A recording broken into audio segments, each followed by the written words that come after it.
We're still at Hourston Estep's property at 579 Cherokee Drive. I have just completed the repair. The point of this next video is I want to show the difference between what a blister and hail damage is, and why what I have marked up on this roof is actually hail damage and not blistering or wear and tear. So by definition, hail damage impacts a shingle and embeds granules into the matting, causing a soft spot where the matting has been damaged by embedded granules. And right here is a perfect example of that. This one here is probably about a 1/2 inch, 2.75 inches. Same thing here. If I touch it, it's bouncy, it moves. Same thing here. I mean, just look, just going up and down when I touch it. Same thing here. Same thing here. I mean, the matting has obviously very clearly been damaged by hail. We have the collateral damage to support that argument. So right here is pieces of a soft metal, which have been chalked up now for a while. You can clearly see the dents on the roof. And every piece of soft metal on the property, or maybe not the property, but at least the roof. I haven't checked out the entirety property. I will not lie to you in this video. Has been damaged by hail, and these dents did not cause themselves. And if I pull out my tape measure and measure the size of these dents in here, it more than likely will coincide with the same size damage on the shingle. That right there is about 3/4 of an inch. That right there is about 1/2 inch in size. This one here is also about 3/4 of an inch. So hail hit this roof at about 1 inch to 3/4 of an inch.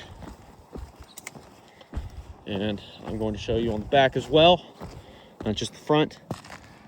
And this is a clear definition of a hail damaged shingle. You can see the ingrained or embedded granules in the shingle itself. I don't know if my shadow hurts it or shows it better, but you can see very clearly granules are embedded into the shingle here. And if I touch it, the matting is very soft.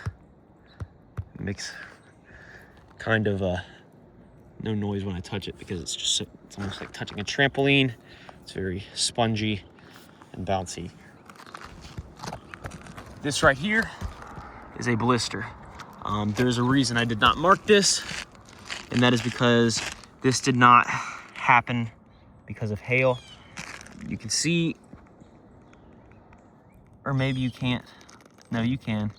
You can see the fibers in that. I did not mark it as hail damage. And if I touch it, it's pretty loud. It's hard. This is also an example of wear and tear and just other things like along that. This right here is another hail damage spot with embedded granules into the shingle.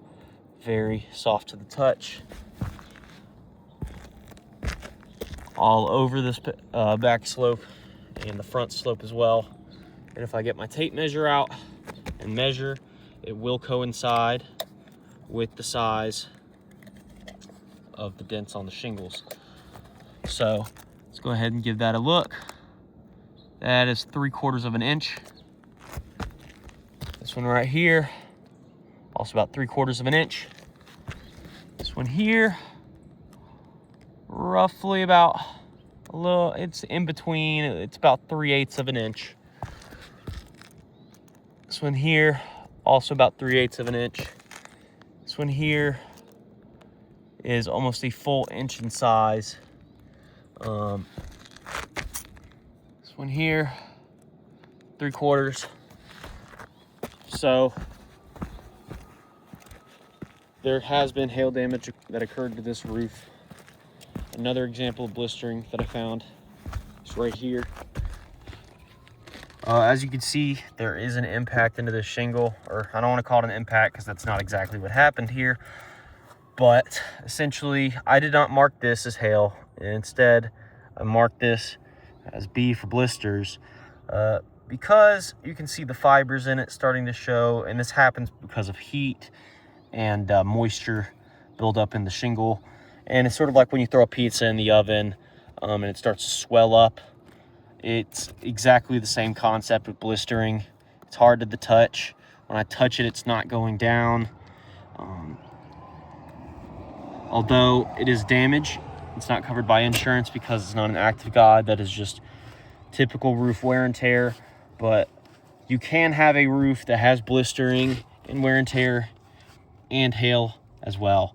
Because I mean, right above it here is another example of a hail hit. You can see the embedded granules into the shingle on the front slope here, right where I did my repair.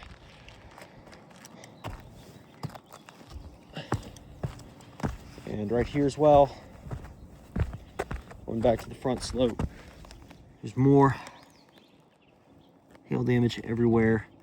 And it's just spongy to the touch.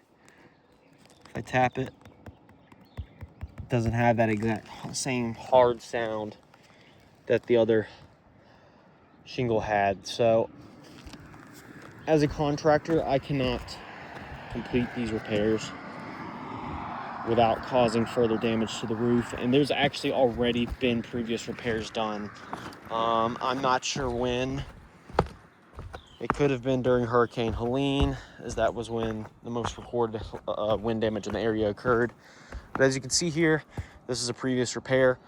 These shingles do not match the rest of the roof. And right above it, you can see these shingles are not fully sealed and many of them creased. And these were marked by the Hancock field inspector that came out to check out this roof. And as you can see, these shingles here did not seal properly. They are actually kind of popping up in some places, like right here. This shingle's completely flipped up. Now there's a nail right here, and I don't know why or how that happened, but that happened. But they were able to complete repairs, but like right here, you can see damage to the shingle. Trying not to lift it any more than 45 degrees, but the shingle's already damaged. There's mat transfer above the shingle.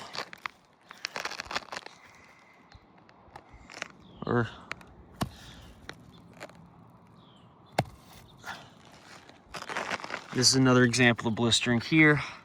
See how it's starting to pop out? It's not really popping or going down. It's literally doing the exact opposite. It is coming up. And that is what blistering does. Eventually, when that blistering pops, though, it's just like a bubble that bursts. It just starts to flatten itself out. Another example of blistering / wear and tear is right here. It's not a perfect circular indentation. You can see the fibers in it. But the purpose of this video is to document that hail did occur on this roof. It did damage matting. And once again, here are more previous repairs to show. This roof cannot be repaired. This was another contractor that did this besides me. When I first got to the property and documented damage, this was here. And once again, these shingles flipped up. This one's completely about ripped off. I don't want to damage it any further, but I wanted to show these are all creased. They all have additional damage to them. So as a contractor, I do not believe I can complete this repair. I don't believe any contractor can complete this repair without doing some sort of damage to the roof, as every single spot where there has been any repairs done, there's shown damage. Even where I did mine, there was horrible mat transfer on the front.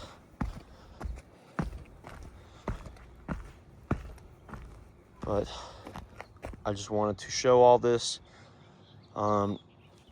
support that this roof cannot be repaired. It has to be replaced.